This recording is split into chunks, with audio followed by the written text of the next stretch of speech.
कश्मीर की वो धरती जिसे लोग जन्नत कहते हैं, ऊंचे पहाड़, बहती हवा और बैसरण का वो मेडो जहां सैकड़ों लोग सिर्फ सुकून ढूंढने आते हैं। लेकिन 22 अप्रैल 2025 को इस जन्नत में वो हुआ जो किसी ने सोचा भी नहीं था।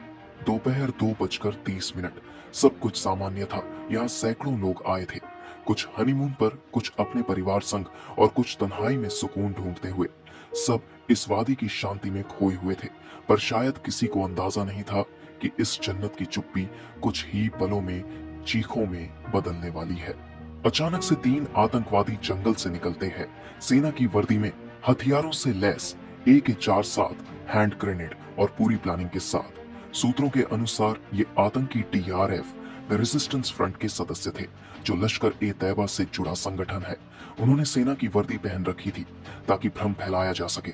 आते ही उन्होंने गोलियां चलानी शुरू कर दी।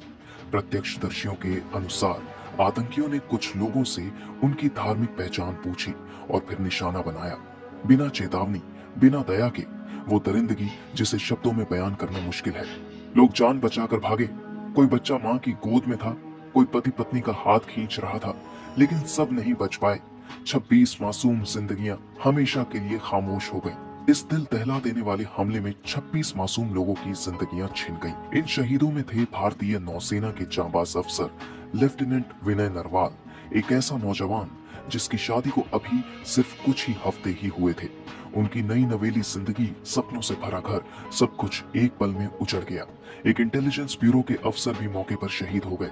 इसके अलावा 2 विदेशी नागरिक, एक UAE और एक नेपाल से थे।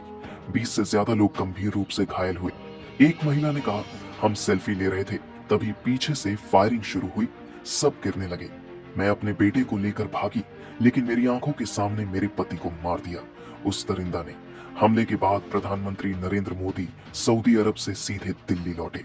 उन्होंने कहा, जो इस हमले के पीछे है, उन्हें इंसानियत और कानून दोनों से सजा मिलेगी। गृह मंत्री अमित शाह श्रीनगर पहुंचे। राष्ट्रीय सुरक्षा सलाहकार अजित डोभाल ने सीधे ऑपरेशन की कमान संभाली। सेना, CRPF और जम्मू कश्मीर पुलिस ने संयुक्त सर्च ऑपरेशन शुरू किया। अमेरिका, फ्रांस, जापान, UAE, रूस, सभी देशों ने इस हमले की निंदा की। संयुक्त राष्ट्र महासचिव ने कहा, पर्यटकों पर हमला सिर्फ एक देश पर नहीं, पूरी इंसानियत पर हमला है। पहलगाम की सड़कों पर सन्नाटा है। टैक्सी ड्राइवर, होटल मालिक, शॉपकीपर सब सहमे हुए हैं।